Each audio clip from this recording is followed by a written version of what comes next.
You're live. Sweet. Welcome back to the podcast. Hello. Hi. Thanks for being here. Are you welcoming me back or the...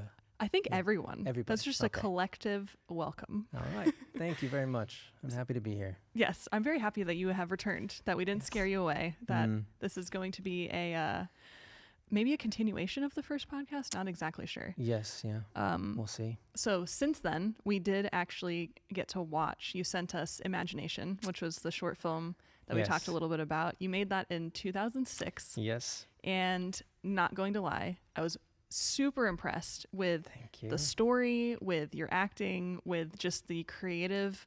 I know that doing those kinds of things, you kind of have to work with a lot of just DIY or like, this is what the scene's going to look like. Let's make it what it is and Yes, just yeah. run with it. So I love that. That's the kind of stuff that excites me because that's where a lot of super passionate people kind of start in these Yes, little yeah. projects where it's like, just pour yourself into it. Use your family and friends as much as Yes. possible, which on this project, you said like your sister, Yeah, your dad. everybody was running the camera and family was in front of the camera. And so whoever wasn't in front, they would just take the camera and I tell them, okay, we're going to do this. We're going to go over here this time. We're going to point over here. And then I look at it afterwards and say, let's do it again. So they did everything.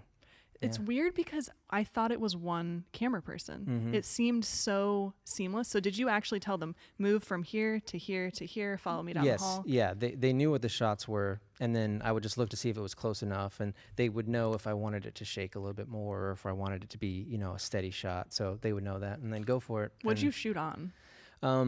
What was that on? It was because it wasn't DSLR, like we said, it wasn't a video like that. It was I can't remember which one it was. I think it was one that they let you lend from school. That was a Canon of some kind. But it's like the in-body, like Yeah. with the zoom on the side. Yes, that kind. Yes, it was. That's that. Man, amazing. what kind was it? Because I forget now. I don't even remember the brand. But yeah, that was Booker High's like go-to. Everyone had it. Everyone used it. You learned all the different tricks of how could you get the best image out of this thing. So That's that was the one. amazing. Yeah. I love it. So Yeah. I'm going to link that short film. It's on YouTube Okay. in the Yes, it is. description. Yeah. Definitely check it out. So 2006, how old were you in that? That was I was 18. Okay. I think, at that point. Very Yeah. nice. Yeah. How long did it take you Senior to write the script and then actually shoot it and edit? Because you wrote it, directed, and edited. Yes. Okay. Yeah. I probably spent the whole second half of senior year thinking about that movie. And then the last part where I knew I had to make it, there's no choice, you have to make this movie. Then I started writing it and said, okay, I got to figure out exactly what's going to happen. It started at first being he was going to enter 3 different imaginations. The first scene was going to be one imagination, like medieval. The middle one was the Jack Bauer one, yeah. Ooh. And then the last one was I forget I think it was going to be like a thriller movie or something. Ooh, So, okay. but then once I narrowed it down, it was all the one. Had to figure out, okay, it's just logistically, it's best to go with the 24 Jack Bauer vibe, and then and from there, just structured. I don't want it to be at the school campus because everybody was making their films at the school Right. campus. I wanted it to be somewhere else, and then I wanted it to be simple enough to execute in one day. Oh, one day. Yeah, one day, and then go Nice. home and be able to edit it that night and have it done with. So you actually got the whole entire project done in basically one day. I think we did reshoots of a couple things that were missing. Okay. But yeah, it was pretty much one day, That's and amazing. it was done. Yeah. Okay, so I have to know, what was the medieval part of it? It was. I think it was based around Chronicles of Narnia had come out recently. Yes. So it was going I to be used to like, love that yeah, movie. it was going to be that kind of thing where I was going to shoot in the woods close to my house, and I was going to have some sort of. I don't know how I was going to pull off a creature. I can't remember what. There was some trick I had of why it would have worked out where I didn't need to have like a whole bunch of creatures, just one, and then a sword and this Ooh. whole little get up. But yeah, everything that I kept trying to figure out had so many different logistical pieces in it that I said, I just got to keep it simple. Go with Yeah. the thing that I know I can pull off in a location I know I have. So that's what I did. But the medieval thing just sort of died with that. But I had it all fleshed out. I had the whole Chronicles of Narnia album. I was listening to the whole thing to try to Nice. figure out how it all played out. Yeah. Yeah, so that was, but that one had to go, which is a good experience as a filmmaker when you're young to find out what you can and cannot do. Right. That's really important at any age to find out, okay, you can't pull that off, you can do that, which is good. It's a good Right. exercise. you know? Right. So, yeah. I love that. Yeah. So in the description, check it out. Imagination. Love it. Are there any other short films like that we could check out? Oh goodness. No, it's truly, like I said last time, the one short film I was able to complete was the one I had to graduate school, and everything else didn't happen. There's like little short edited things I did of clips of other stuff, but I could not pull off another short film. I couldn't do it. I can't. I really don't think there is anything else. You know, I think I was in some things, but I don't even know where those are online. But yeah, that was the one that I could see through to the end.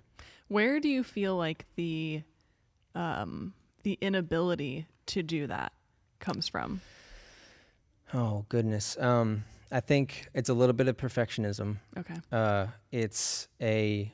I think also a lack of experience to understand what it takes to make a film, to understand that even the greatest directors that you love and admire are making compromises constantly, you know, and just not appreciating that and really grasping that is what the real career is full of, is constant compromise. Right. And it just not being quite what you want it to be. So, you know, being young and idealistic, that had a lot to do with it.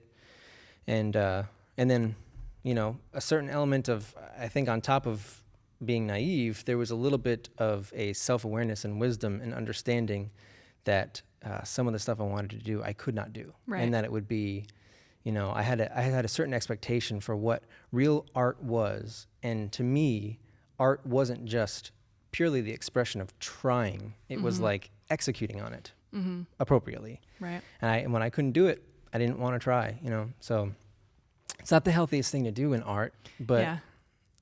I built the habit to stop when I didn't think I was going to get there. Right. So that was something I talked about with a musician friend, where it's like the crippling, it's like the self-doubt that kind of comes on after you've done something. Yeah. Where I was just watching something, oh my gosh, I wish I could remember what it was. I think it may have been Casey Neistat just put out a video talking about how a lot of creators kind of have this burnout. Yeah, burnout. Yeah. Yep. So he was talking about how, and this is so true, and I've almost never heard anyone say this quite like, it was actually the psychologist lady that was in Shane Dawson's docuseries or whatever. Yes, I didn't see it, but yeah, I know what you're talking about. She was talking about, I believe it was her, anyways, but she said that a lot of times people want to achieve something and they're working hard to get there.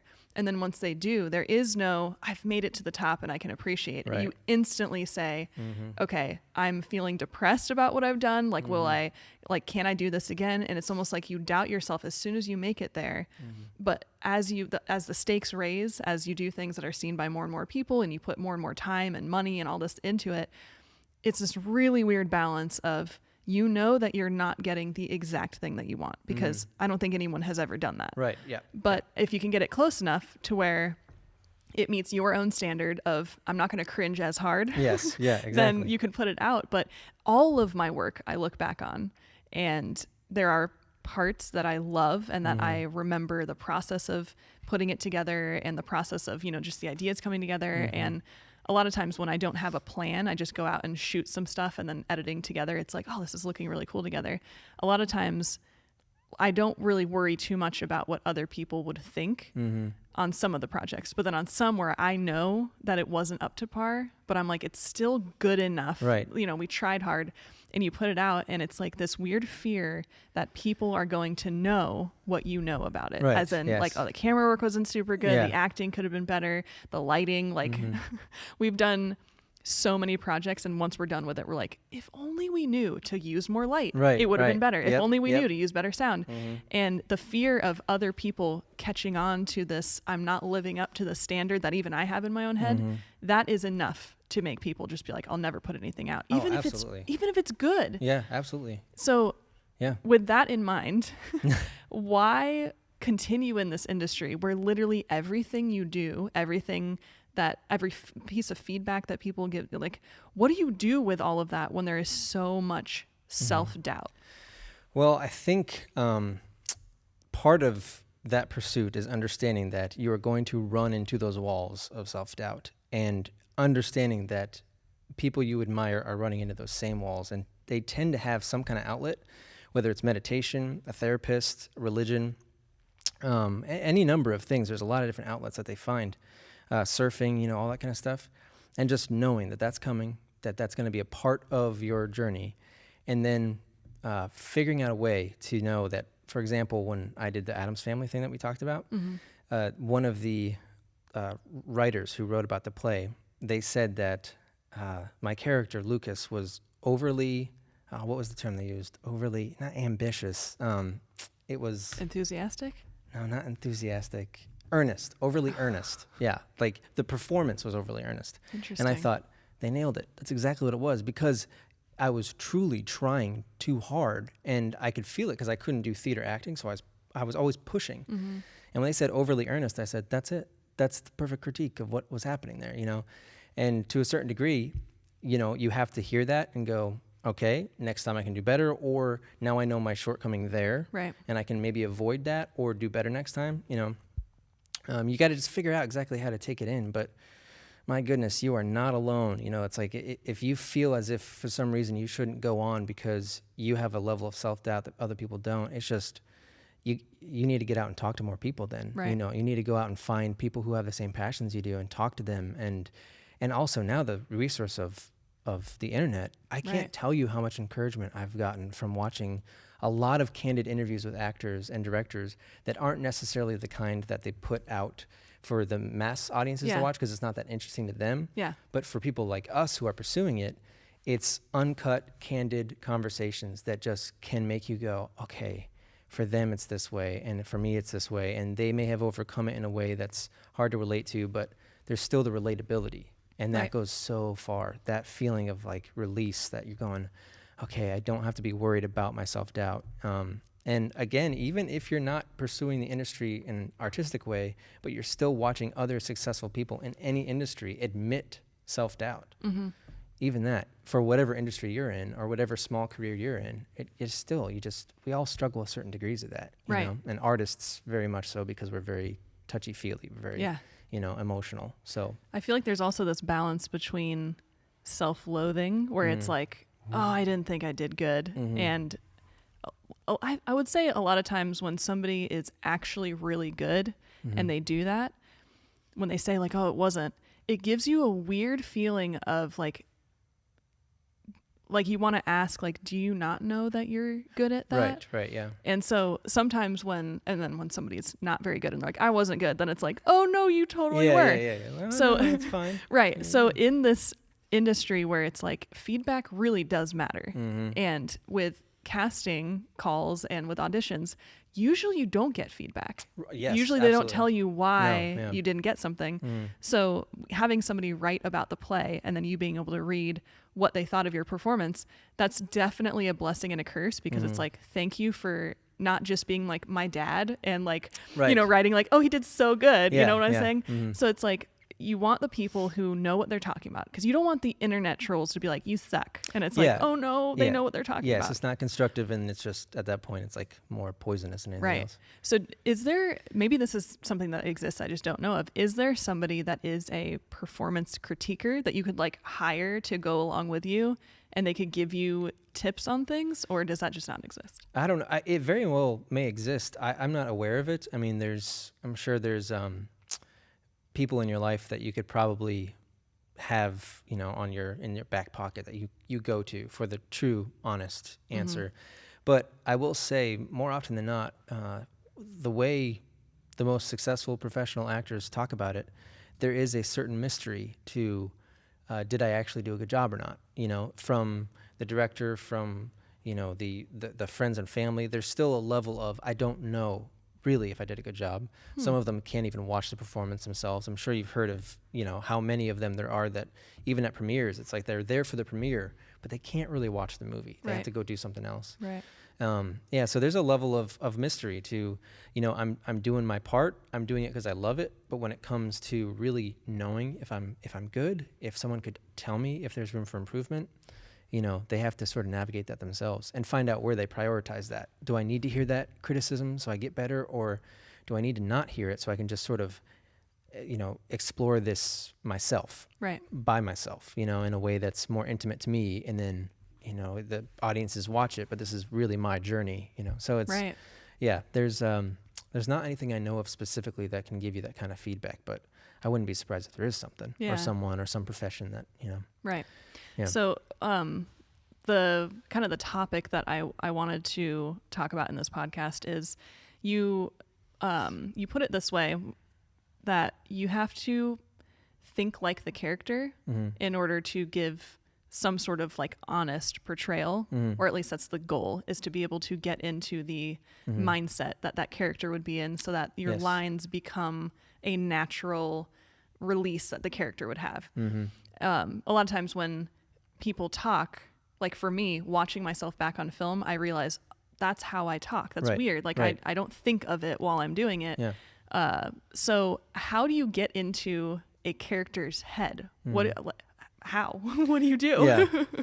Yeah. One of the great things about this answer that I have found is it's the fact that when you go to pursue it and you go to try to find how do you get into the character's head, and you're trying to analyze it and you're trying to get in that zone, and you start feeling like you cannot do it and you don't know how to do it, the great relief of the answer is that there is no real clear way of how to do it. There is just not a definitive, this will work for the majority of people, half the people, a quarter of the people.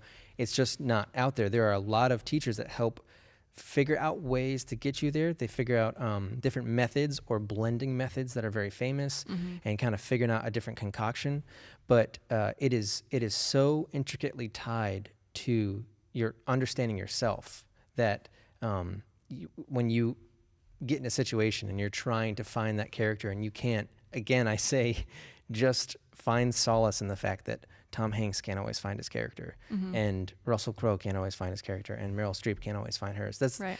that to me, that empathy that they feel toward me, even though they don't know me, but I know they would share it. Right.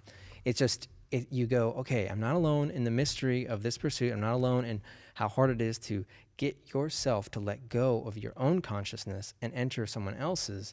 All that kind of stuff. Just knowing that they understand it's difficult. It can go so far, and then that pressure being off your shoulders can actually allow you to start to let loose and start to find something else and find a different aspect of yourself and go to those zones that, you know, would surprise you, that you didn't know you could get there. You didn't know you had that aspect of yourself, but you have to release the pressure of what is the list of things I have to do to get there? What's the exercise, you know? Because one person does the exercise of envisioning something from their own past and it gets them there. But then you envision something from your past and it's not doing anything. Right. But then all of a sudden something for you that triggers the character is the empathy you have for someone else that went through that and not yourself. Right. Or, you know, any number of things. Or you have to live in that world for a while. You have to go, if you're going to play a boxer, you got to live in the boxer's world. And then that's how you find it. Because you couldn't find anything in your own life to connect to it. But when you live their life, then you found it, you know. There's so many different tactics that people use. And, you know, you just got to take it a step at a time. Try to, as best you can, understand who that character is. And then from there, you know, break down your own subconscious or your own conscious and try to figure out, okay, what walls are in the way of me understanding them. And then when all else fails, pretend. That's like, I mean, there's so many people who have gotten away with pretending because they can pretend really well, you know? But honestly, a lot of people think that's just what acting is. It's like, Yeah. pretend to be sad real quick. Right. And it's like, Oh, yeah, well, yeah. sometimes there's an actor who's like remembering the death of a family member and it's so real and you see that. And that emotion, maybe their character in the film is crying about spilling milk. And you're just like, okay, I see that that's real there. Yeah. And I would say a lot of that might be secretive. Like the actor is not going to sit there and be like revealing all of their stuff, just because I think it's such a strange, private, and also you're exposing yourself as yourself to all of the people who are around. And we talked about this before, like the actual film set. Yeah. There's a group It's of not people. Private. Right. There's It's a like- group of people watching you Yeah. and then judging whether or not that performance you just gave is going to serve the character or the Yeah. story well. It's almost like a therapy session, and you are the therapist, but also you can't have a therapist Right. because you're Right. you're releasing all these things and also trying not to do you're almost trying to trick your brain into taking you into places that you, like you said, you don't know exist inside of Yeah.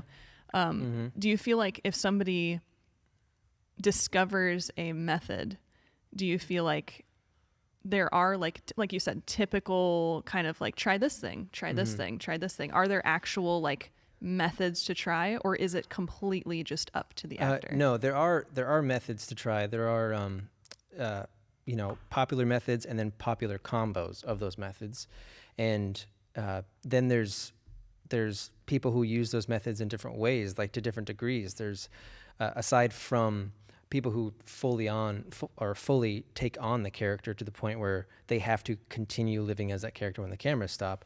There are other people who you would think that's what they do because they're so believable. Like you said, they're clearly channeling something deep down inside. But you have an Emily Blunt who's in the bathtub of A Quiet Place and delivering this incredible performance of delivering a child. And John Krasinski says when the camera stopped, she was done. It was like gone. She was in the zone and able to just turn it off. There are other actors who, when you say cut, they need everyone to give them space for a little bit because it took them there. So it's not as clear cut as, okay, well, if they're really good, they must stay in that zone for a long time, right? Or if they're not good, they must just turn it off when the camera stop. It's all mixed, you know. There's people who they come across as mediocre actors, but yet they dedicated, the 6 months of their life to only being that character. Right. And you're thinking, man, it didn't really pay off. Exactly. That's exactly how I felt about the new Tomb Raider movie. So before I ever watched it, I didn't see it, just so you know. Oh, you haven't? Okay. Yeah, so it's all, I watched it behind the scenes. So this is what's weird for me. Sometimes I like movies not because of anything in the movie, but because of something outside of it that I'm like, ooh, I'm going to support that person or whatever, or the musician or whatever. Yeah. But what is her name? Alicia Vandegard or something like that. Yes, I don't know her same name. She's absolutely incredible. She's been in some of my favorite movies. Ex Machina, amazing. Yeah. She was in The Danish Girl. Yes. Is that what that's called? Yes, The Danish Girl, yeah. Just absolutely amazing. And to see her in a role, to know that she has this potential as just an actress and being able to convey these emotions that are so mysterious, you just can tell there's so much to her. Well, she's playing young Lara Croft. So this is supposed to be before Angelina Jolie's version of it. Right. So it's supposed to show this version of Lara Croft that sparked the curiosity and the interest to become the Tomb Raider. So essentially it's her earning that title. Right. So I think the reason a lot of the reviews for this movie were kind of poor was because they were like, it's not the real story. They changed it. And it's like, well, if you read into what they were trying to do, you're gonna understand what they did. But she dedicated just physically so much time. She was a monster in the gym, just getting shredded. Yeah, I saw that stuff. Yeah. And I like fell in love with that. I'm like, she dedicated herself to be able to be believable as this character who's she's in a video game. Like you're supposed to be a badass, right? Yeah. So, and then I watched the trailer, and then I love reading comments on YouTube just to see if the movie's worth watching or not. And a bunch of people were like, oh, she put so much effort into this. It just sucks the movie was bad. And I was like, is that true though? Like, or are people just saying it's bad because they don't understand, whatever they're trying to do with it? Right. So I watched it and I thoroughly enjoyed it. I think because I was like rooting for her as an actress. I'm like, no, like you put your soul into this role and I'm going to watch it and I want to make sure that it's actually good. Right. If it was bad, I would be like, poor girl. Yeah. Like she put all this work into it. But it was actually pretty good. I feel like they kept the stereotypical, like the villain, the hero, like they did keep those story arcs accurate. I hate when movies don't do that, when they like throw their own twist and you're like, but that's not how it works. Yeah.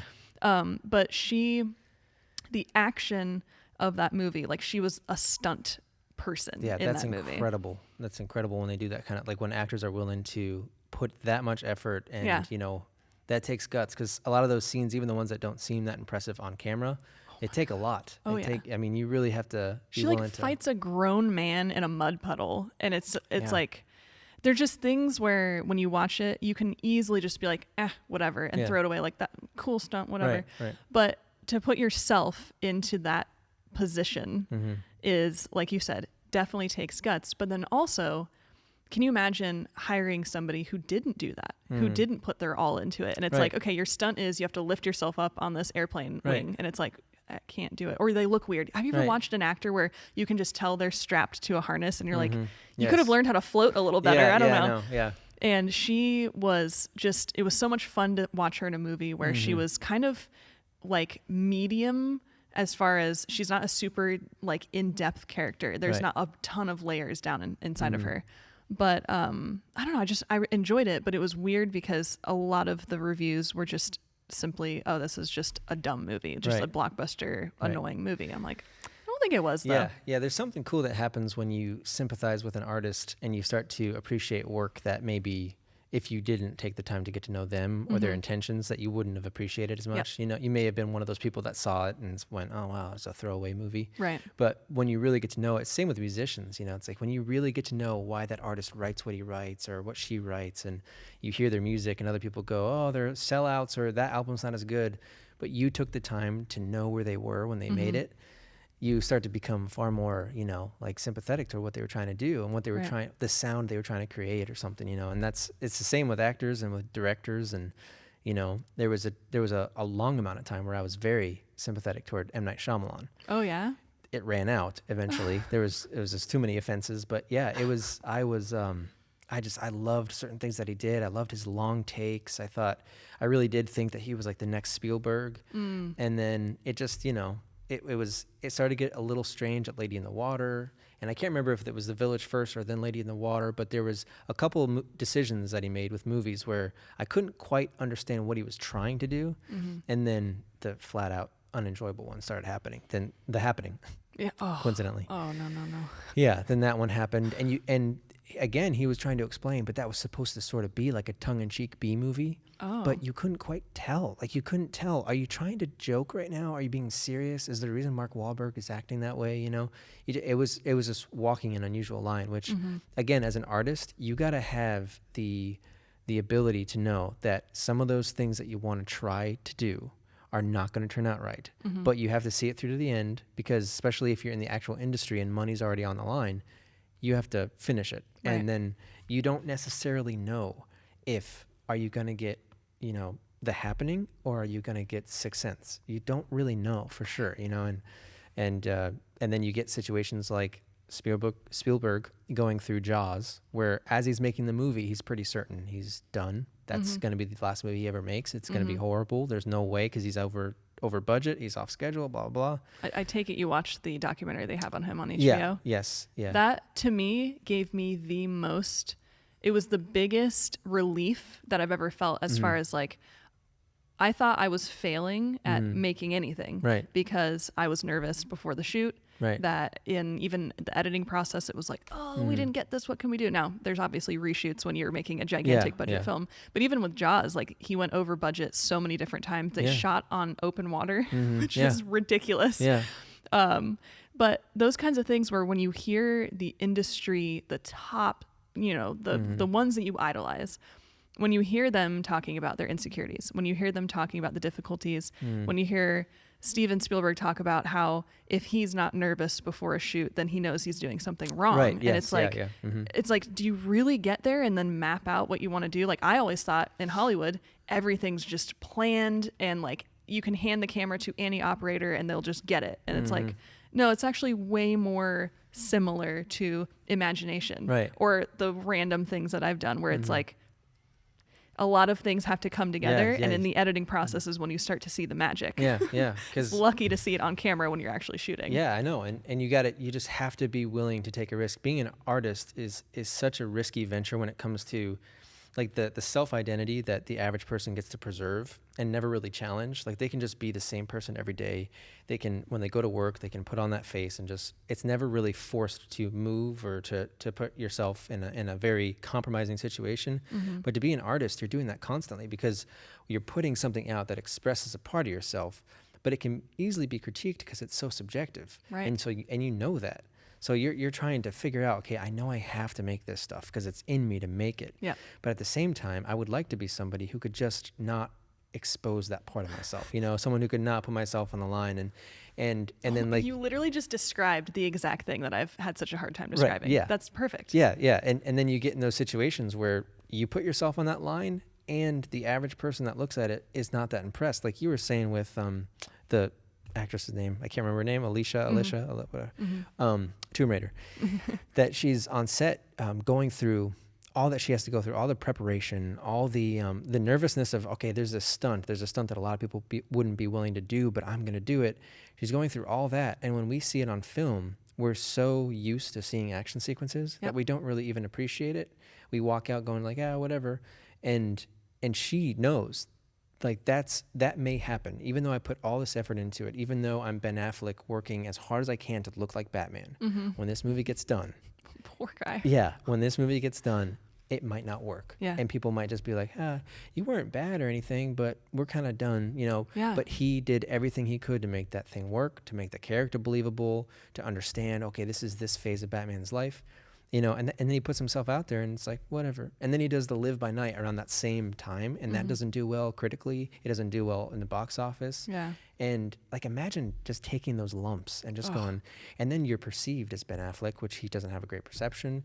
You know, he's not everyone's favorite person. Have you watched Good Will Hunting? Yeah, oh yeah. Can you imagine being the people who made that movie? And it's like one of the first things you've ever made. Yeah. So yes, seeing this fall from grace, if you will, later in life, it's weird because within each actor, within each artist, there is absolutely the colossal failure. And I feel like everyone's kind of waiting for that to happen. Like for me, I've been waiting for the moment where I completely fail doing the coffee talks that we do. It's just a 15-minute little segment where I just talk like what we're doing, but it's up in front of people. It's on a timeline. So if I go over, then I screw the whole rest of the thing that's happening. So there's a lot that I'm thinking of, but I know that someday I will do something or say something or something's going to go wrong where I will feel that panic, the nightmare that I have before going up, where it's like, what's going to go wrong this time?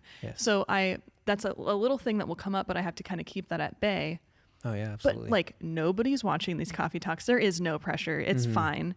But then looking at like Ben Affleck, he's somebody who has money behind his name. He has pull with fans. So when somebody like him is getting even his own fan base saying like, didn't nail it this time. Like, why would he go and make another movie? I know. What do you think he has to go through, or just any actor? Yeah, I mean, they as you know, with his personal life, I mean, he struggles with alcoholism, you know, because it's one of the ways of coping. So it's that's the other thing, the public. Yeah, it's not an easy thing to cope with. It's not like he does it so well where he just gets back up and makes another movie. It's like clearly his personal life suffers, his relationships suffer, and who knows what else in his life. You know, it just takes hits for what he's doing. And again, you're in that position where you're trying to figure out how to get yourself up again, knowing that the people around you are going, oh, come on, you have everything. Yeah. Like, what are you worried about? Why do you, like, boo-hoo for you? You know, there's that kind of mentality that I'm guilty of, that I've looked at celebrities and just totally dehumanized them. Yes. Like, I've written them off because I don't like them, whatever that even means, about like, I don't like them. Right. And so I don't like the way they're acting. And it's sort of an unusual, morbid thing to bring up, but probably one of the biggest wake-up calls I ever received about that dehumanizing of an actor, and suddenly finding out what an odd thing that is for me to do, and what odd habit is when Paul Walker passed away. Oh, the feeling, okay, he was in my mind, he was like not really an actor. It was like he was just in, you know, throwaway movies, and he was just, you know, a pretty boy and all this kind of stuff. And David, you know what's so weird?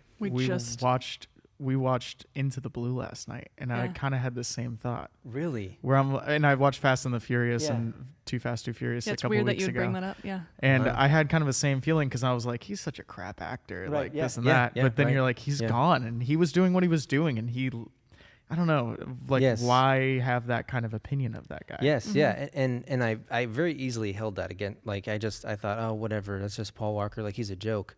And then the morning came where my wife was on her phone, and I looked over and saw the headline that was on her phone. She said, oh my goodness, Paul Walker died in a car crash. And it was the weirdest feeling I had, because all of a sudden I thought, this guy that I was picturing as untouchable because he was in such stupid movies, that it meant that he wasn't really living the life we're living. He wasn't in the same threat level we're in. Like, he didn't even have to face real death, because in the movies he was in, death was an absurd occurrence. It would like never happen, you know? And And then all of a sudden he's gone, and he was gone in a violent way, and he left behind a family.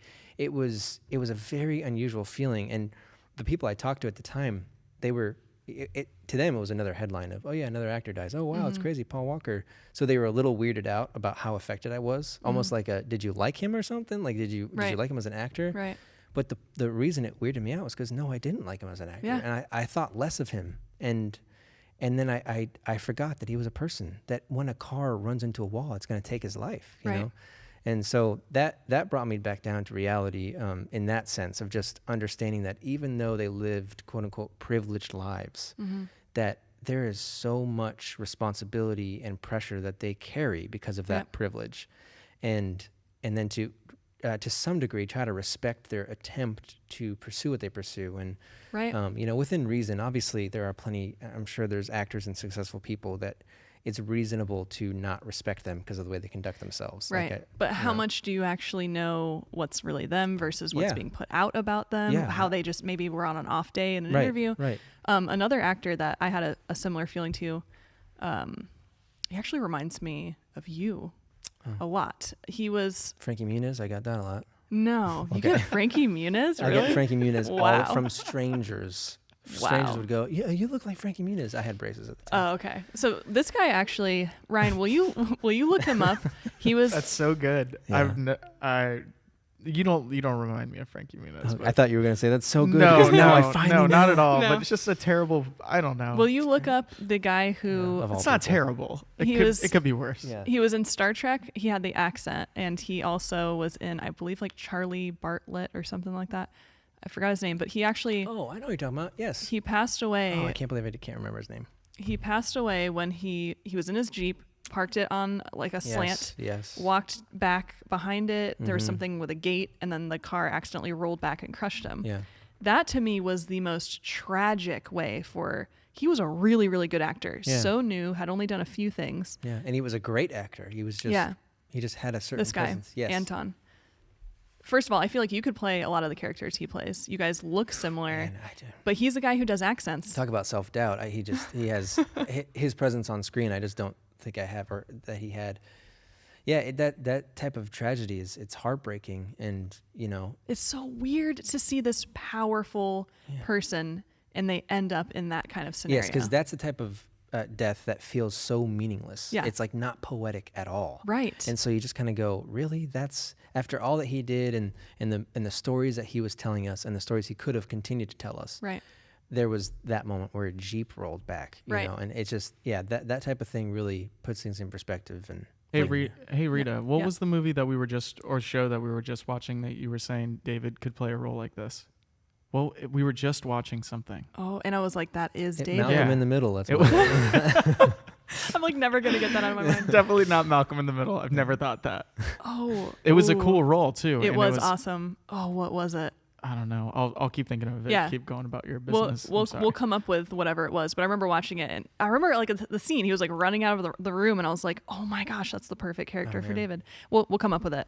But those kinds of things definitely, when you can see that life happens to everyone, and just because you are a celebrity, I feel like this idea that their lives are better because of money and fame, like actually I would say they're worse. In fact, you could probably quote me as saying, I hope that I become famous after I die, because I don't want to be alive to deal with the notoriety, because I just feel like it's different. I feel like the idea that, like, there's a lot of artists actually who are known after they die, and their work has more meaning because of that fact. Right. But also, I do think that it alters the work you're capable of when you start to get the fame, when it goes to your head, when you start to get this pull in other directions, like going on the a press tour, going on these like interview circuits where it's just like you become a little monkey, and at the end of the day, after people have finished watching your movie, you have to start that process all over again. And in order to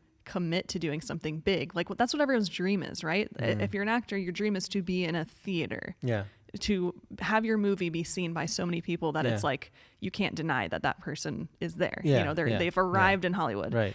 So But then there's also the independent film area that's like really gaining a lot of popularity because they say that those people put more emphasis on story, and the actors are like, they're not paid as much, which means when they give a good performance, you kind of have a little pat on their back a little bit, like, oh, good job. Like Hilary Swank getting paid, I believe it was like $600 for Boys Don't Cry. Really? I did not know that. Wow. Which is nuts. Yeah. So you look at these people who they are there to give a piece of themselves, and it does not matter what they get in return, because that's just, like you said, there's something inside of you that needs to come out. It just needs to, you just have to express it. And particular artists, you could say, that struggle with that success effect is comedians. They talk a lot about how when they get to a point where the audience is already won over before they walk out on stage, there's something that's been taken from them, because part of what they love is winning the audience. That's part of the art. It's trying to get people who aren't in the right mood in the right mood. You don't want them to be hecklers, but you want them to, in some way, have to be persuaded by you that it's time to laugh. And so many of them talk about, like, once you become successful, there's just something about it that changes. And they deal with it very directly because it's a very intimate relationship between my art and the audience right in front of me. And this is me making you laugh, so they have a unique connection to it. But actors have a bit of a chance that sometimes success actually brings about the version of the career that they were hoping they would get. It's their personal lives that take the hit, because success means that suddenly I'm more than just an actor now. Now I'm like an object, that people start to analyze. But career-wise, success for actors can mean that 3 movies, 4 movies, 5 movies down the line, you land the role that you're thinking, this is the whole reason I did this, is because I wanted this role, So, yeah, it's pretty interesting. Speaking of roles that I would have wanted, or a funny story. Actually, I did just remember. Did you? Brian, did you find it? No, I have been trying to figure out how to search my Amazon history of what I've watched. I went through my Netflix history. I can't find it. So this was the movie, Ryan. I'm going to start describing it to you. Okay. Oh. We literally just watched this. Okay. So The Girl Next Door. The Girl Next Door. Boom. That's who it is. Yeah, that's who it was. I'll pull him up. Go. Okay. Have you ever seen that movie? Go about your business. I'll pull up a picture. No. The Girl Next Door's lead character, the boy. Girl Next Door. I don't think so. It's an older movie. Is it older? Yeah. How old? I'm on it. Hang on. Okay. We'll find it. You were talking about roles. Yes. Funny story. When I was out in California the first time, I was 19 years old. I loved The Office. Crazy about The Office. At that time, it was like season 4. So the Pam-Jim relationship wasn't finished yet, like as far as them getting married. Sorry, spoilers. If people haven't seen The Office by now. They can accept that. Hey, I'm gonna cut in because I think you're gonna like who this is. It's gonna redeem your Frankie Muniz? Yeah, for sure. Okay, here we go. You ready? It's this guy. Really? Wow. Okay, yeah. Oh, Into the Wild. That's who he is. Yeah, the Into the Wild guy. I don't know how to say his name either. It's kind of embarrassing. What was it? Emil? It's like Emil Hirsch? Girl Next Door. Yes. You remember? It's what's her face from 24, right? Yes, 24. 24. Oh my God, it's all coming back around. Yeah, she's the daughter. So 24. If you watch that movie, that role of like, it is a coming of age story, which I know is your script, correct? Yes. Okay. The script is a coming of age. Okay, so now that we see who you are. Oh goodness. Okay. I mean, again, this is much better than Frankie Muniz, right? Like he's an awesome actor. Yes, he's an incredible actor. He's an intense actor. He's again, this is the self-doubt thing. I don't think I'm at that caliber, but that's what I guess they would all say to themselves. Either way, so I'm in California, 19 years old, love The Office. I'm in a house that has like 4 of the guys living in it, or 5 other guys, I can't remember. So the rent was great. It was like $300 a month or something. But I had to live with a whole bunch of other people in a small space. Right. One of them was close friends with an executive producer of The Office. Ooh. And he was an older guy. So he was saying, oh, I can get you on the set and everything. So when he started saying that he could get me on the set, I began to romanticize this scenario. I would lay in bed at night and think, I'm going to go there. I'm going to click with the people on set. They're going to love me. The writers and producers, they're going to be there. They're going to see me and think, we've enjoyed having you on set so much that we're going to write a character for you. So I kept envisioning a character about my age that would be added to the cast, in some way or another. I was picturing it thinking, man, that'd be so great. Yeah. And it turns out because of the timing and me heading back home after I left, California the first time, I came back home. I didn't get the chance to go on set, and then a couple years passed, and a character was added to The Office. I don't know if you remember the character. I don't know if you saw all seasons. I can't remember if you watched all seasons. I know exactly who you're talking about. Yes, that guy that you're thinking of. Yep, the one that likes Aaron, right? The one that likes Aaron. Oh, my super love. Oh, yeah. So sorry. The guy who likes Aaron. Yeah. Okay. The guy who likes Aaron in the annex area. Yeah. Plop? Or no? That was his nickname? Oh, yeah. It's Plop. That was his nickname. Yes, because he's I'm going to pull him up. He's the Jim. He's like the new Jim. Yes. When he came on, I was like, oh my word, that's the guy. Yeah. That's the guy that they would have written for me had I been on. So I got a kick out of the fact that there was even a character remotely close to the one that I envisioned, could have been myself. Right. Showed up in that final season, and I was kicking myself as if it was actually possible. Well, he gets to say thank you to you for envisioning his role. Yes, so, that's right. Because I spoke it out in the universe, you did. And it manifested, but not for me. It would have if you had been there, but he just happened to walk by and it was like, boom, he's there. So, this guy, he's on screen. Yes, exactly. That guy, Jake Lacey. So the thing that you just described, the whole like fantasizing about like, I'm going to come to the set.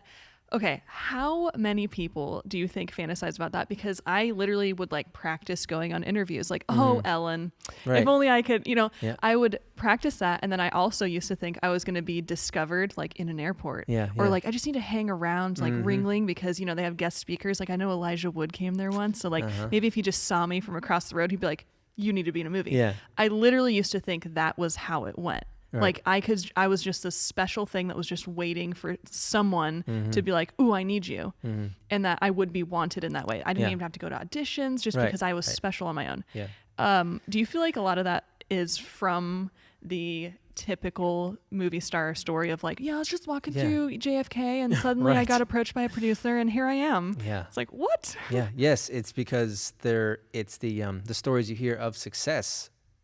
A lot of them unfold in a way that seems, serendipitous or something, and like it was just fate. And so you romanticize about it yourself, but you forget the fact that there are an infinite amount of other stories where a person was believing such a thing or hoping for such a thing, and it did not happen. So that's the part where you realize it's going to take a lot more strategy and hard work, and maybe you'll get that romantic story, but you don't need to totally let it go. There's no reason to abandon the idea that it could happen in a way that was, when I was walking in the mall in California, I had the romantic story of an old Navy worker walking up to me and go, hey, do you have a job? And I said, no, I don't. He said, would you like to work at Old Navy? And I said, yes. So I had that experience. That's amazing. Yeah. So it was a couple steps removed from the ultimate one. Right. But there's nothing, as long as you're willing to also do the real, logistical work of trying to take steps toward it.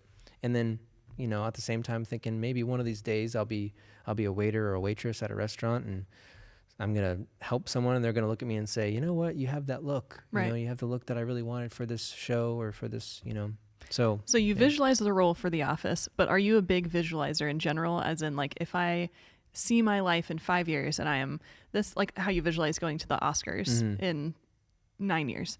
Yes. So I love how that was the end of the first podcast. It was amazing. Yeah. But do you kind of have like a static idea of what you want to be in the future and you every day kind of revisit that and try to move forward in that direction? Or is it just kind of an open blank future? It's a bit blank. There are some of those things that are clear, like the Oscars.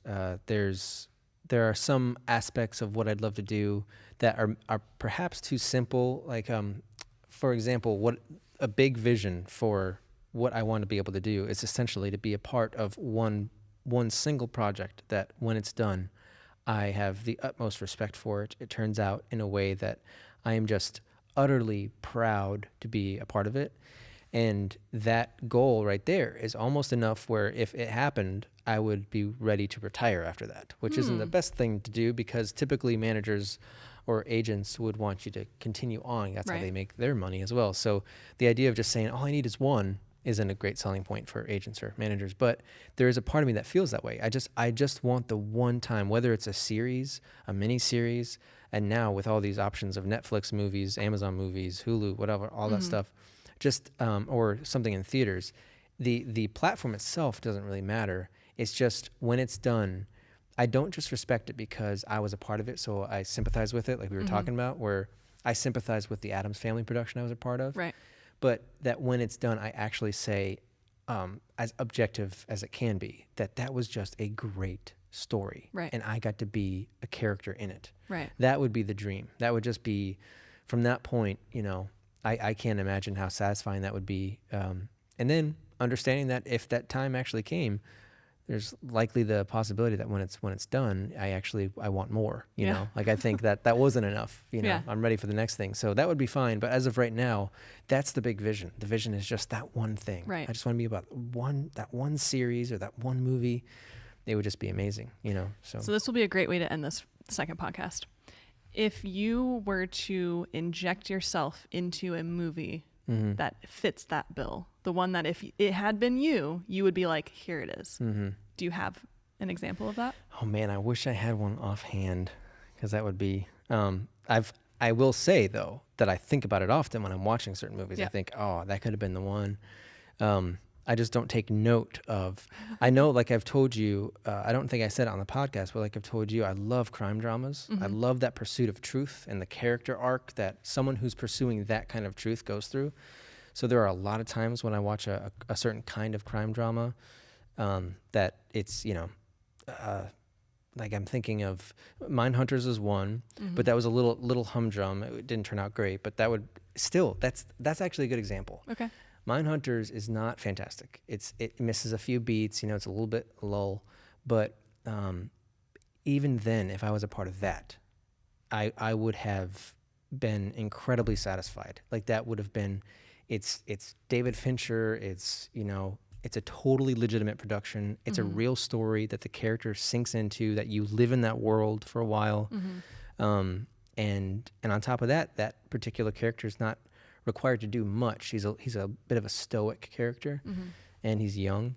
So that would be an example I would use just to show, I guess, that it's not necessarily that it has to be totally perfect, but that it's just objectively legitimate, and to some degree it commits to a vision. Yeah. Mindhunter's committed to a vision. That would be incredible. Yeah. Nice. Mine, for a while, have you watched the Pride and Prejudice with Keira Knightley in it? Oh yeah, absolutely. Yeah. That movie. Oh man, I don't think it's really been surpassed by anything yet in my mind, as far as there'd be a lot of people who agree with you on that. Like there isn't a part of the movie that I'm like, it would be amazing if they just left that out. Like so many movies have that for me, where I'm like, everything could have been perfect, but they just had this one weird scene or this whatever. But that movie, I would love to be in that world. Like how they're just out in nature. I love the period film idea where it's like, you can, especially that time where it's like the big, huge cement houses with just, it seemed dirty and like animals living in the house, but like everybody had ribbons and flowers, and they had a cook that, make these amazing looking potatoes, and just so much of that movie, you love that atmosphere and like what they do. And then the characters, that's such a good, that's a great option. Cause I mean, for me, it's both the escape into what it would be like to be on set of a kind of world like that, and then for Pride and Prejudice, that's the kind of world where you put on those outfits that they have, and you would just be transported. Yes, I mean it'd be amazing. The number one reason why we made Grave Robber, the little musical we made, a period film, I was like, put me in that dress and I will be Katarine. Like I just can't wait for that to happen. So I would always love to be a part of a huge budget period film. Have you ever watched? Period pieces are. What is the movie with Kirsten Dunst? It's like Marie Antoinette. Oh, yes. Is that what it's called? Yeah, I think it's called Have you ever watched that movie? No. That movie is a costume party, essentially. Like whoever it's quirky, right? It's like, oh yeah. Yeah. It's weird. It's like a pop. It's weird. It's really weird. 80s music in it or something? Kind of. Yeah. You should watch it. I would actually be interested to know what your take is, because there's actually one scene in that movie that took me completely out of it, simply because it's a scene where she's crying and they cut it together so weird that it looks like they filmed it over and over and over and over again, but she was in a different emotional space, and then they held on some shots for a little bit too long. It was like an awkward crying scene, but not in a good way where you feel for her. It was almost like, what am I watching now? Yeah. There was another movie actually with Angelina Jolie in it. Oh, I wish I could remember the name, because I would love for you to watch it and just see how horrible they are at matching action. They would repeat the same line. So let's say there's a sequence where people are fighting, and one of the lines is, "I can't believe you do this to me." and it's like they filmed 15 takes, and it's like they put in 7 of the takes of that line back to back to back to back to back. That's weird. And it was like they kept repeating the same movement, so they would finish a movement, and then the next shot it would be them about to do the movement and then doing the movement again. And it was like they just wanted to extend the scene longer, I'm sure, but then they just kept in the repetition, but it wasn't done in a creative way where it was like, oh, it's cool, like in explosions where it's like the car ramps off a thing and they keep show it again, show it from this angle. Right, there's a reason to do that. But Ryan, will you look up Angelina Jolie's IMDb? Yeah, there's a very common thing you can look for that you've, I'm sure, seen in TV shows, movies, all this kind of stuff. It's that when an editor is adding a dramatic pause, just for proper cadence in a scene, and it's like an over-the-shoulder shot, and the actor will have said something, then it goes over their shoulder, and you'll see their mouth saying that line. I can't stop doing that. For the rest of my life, I will always notice that in movies. And it's the whole reason is because it's the editor's cadence of saying, like, there needs to be a longer pause before the actor responds. But because of that, they're saying the movement, and you're going, their mouth is moving to the line. I can't believe you also noticed that stuff. I mean, it must come from just editing and directing and all that. You just have to see it. Yeah, and that's what I almost hate the fact that the movie magic has left me a little bit, just because now when I watch movies, I'm like, oh, what kind of rig were they using to get that thing? Were they underwater? Like there's one shot in True Detective that Ryan showed me. I haven't watched the show, but that's another one, True Detective, where literally they like had to have transferred the camera from like a human body running around to like a crane to a truck all in one sequence. It was crazy. But David Fincher does stuff like that where he'll blend things with fake shots, and you can't tell where the fake shot started because it was impossible for the camera to do what it just did. Right. I love that. That one's even hard. The True Detective one was even harder to pick up what they did. Yeah. Because they didn't, like, you don't know when. There's a scene where he's crawling over a fence, and literally the camera just like lifts. Yeah. It's like they went into a cherry picker or something, and then it came down. It must have been that. Did you look it up, Ryan? What look Angelina Jolie? Yeah, I have. All right, I'm gonna find the movie. Let's see. It's definitely in her early years. Go down. All right, let's see. Luckily, she doesn't have a ton of movies because that would be, difficult. It's in. Thankfully, she's only been in a couple. Let's see. This is once Game of Thrones starts, it's scary to go to websites because of the headlines that can possibly pop up that say spoiler type things. Gia. I just saw right the Dragon Queen. Dragon Queen? Or whatever her name is. Amelia? Yeah. Amelia Clarke is absolutely amazing. She's like a bubbling, joyous. Wait, it's right there. Gia. Gia? Is that what it's called? Oh yeah. That's the movie with the terrible cutting. I couldn't even get through it because it looks like it could be good, right? Gia. Was that a successful movie? I don't think so. HBO presents. Oh, I don't know. Gia. I did not like it at all.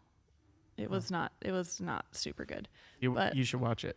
Yeah, you should watch it just so you can go crazy by watching the terrible editing. What were we just talking about? I know movies were a part of it. Either way, let's just end this one. We'll get to it next time. Yeah. So yeah, watch just a segment of that movie. And then what else do we need to remember for next time? Whatever. Yeah, there's so many things to talk about. There's stories we could talk about particular movies. I could tell more stories about things. It depends. I mean, obviously with the audience watching, then we can start to know what they actually want to know more about. Yeah. But do you want to try a like movie review one next time? Maybe? Yeah, we could talk about a movie. Yeah. Okay. Yeah. We'll try to figure that out. For that. Okay, cool. Well, thanks for podcast number 2. Of course. Thank you. Good job, guys. Thanks, Ryan.